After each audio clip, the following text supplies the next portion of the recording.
Bonjour, aujourd'hui on va voir un exemple d'utilisation des boucles itératives. Alors avant de donner cet exemple, on va voir comment on parcourt les éléments d'une liste ou des caractères d'une chaîne de caractères, avec un for justement.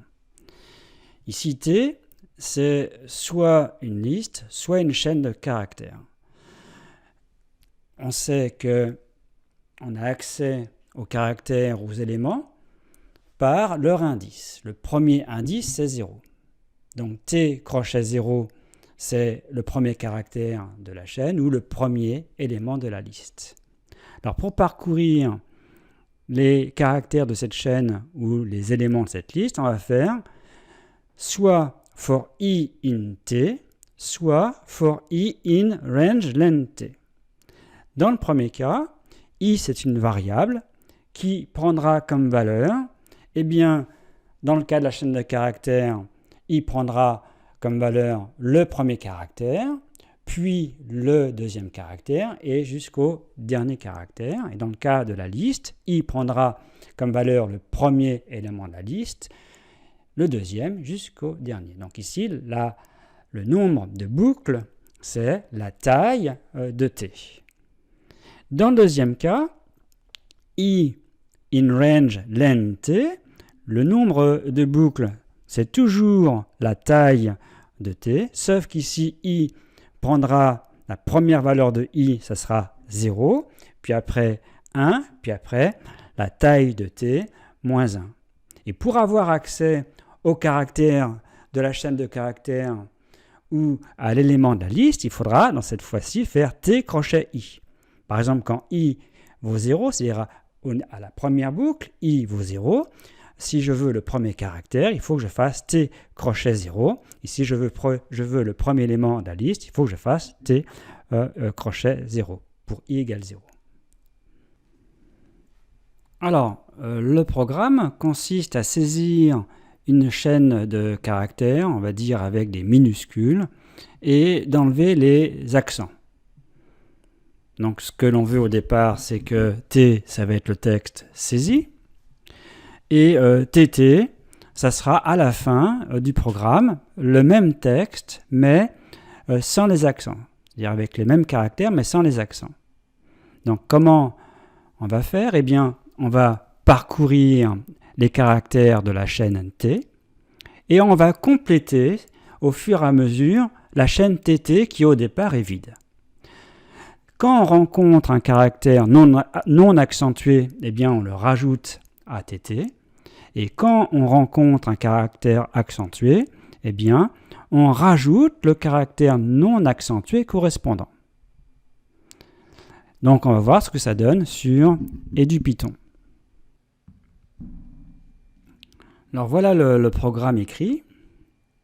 T, c'est donc bien ce que vous avez saisi sur le clavier. Alors je demande que ça soit avec des minuscules. TT, c'est la chaîne vide.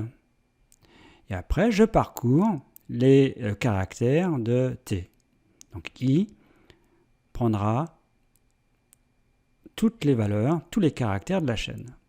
Bon, si ce caractère est un E accentué, alors le IN, alors là j'ai mis une liste, ça veut dire, alors ça c'est un peu nouveau, le I in cette liste, ça c'est un booléen. Alors, cette valeur c'est soit vrai, soit faux. C'est vrai quand effectivement I appartient à cette liste-là. C'est-à-dire soit c'est E, soit c'est S, soit c'est E accent circonflexe. Dans ce cas-là, que fait-on? Eh bien, la chaîne TT, on prend ce qu'il y avait déjà dedans et on rajoute E sans accent. Et on fait la même chose avec les autres lettres accentuées. Donc ici, par exemple, à la ligne 8, U, j'ai mis si I égale le caractère U chapeau. Alors je vous rappelle, ici encore une fois, la double égalité, c'est un booléen, ça veut dire est-ce que I est égal ou pas à ce caractère. Si oui, ça fait ça, sinon ça passe à la ligne 10, etc. Et au dernier L, c'est simplement le cas Les autres cas, eh bien, I, on rajoute à la chaîne de caractères TT.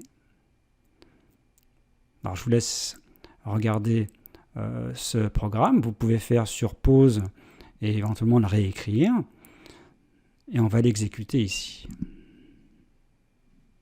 Alors, je vais prendre des accents. Alors, pas des majuscules, hein.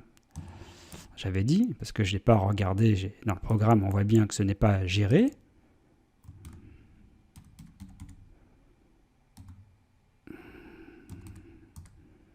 Bon, ça suffit. Bon, je peux prendre effectivement des lettres non accentuées. Bon, alors vous voyez, à la fin, la ligne 16, ça correspond ici à ce qu'ici vous avez saisi. Ça, c'est la chaîne avec les caractères accentués. Et là, et sans accent, on obtient, ça c'est sans accent. Donc on a bien enlevé les accents de la chaîne de caractères avec des caractères en minuscules. Ça termine ce premier petit programme. Alors n'oubliez pas l'indentation. Il y a ici un for 2 points. Donc tout ce qu'il y a après ce 2 points doit être décalé du for et bien indenté, c'est-à-dire aligné. Vous voyez bien l'alignement. Ici, il y a des if, des elif et des else. Donc ici, il y a un 2 points. Et là, ça doit être décalé.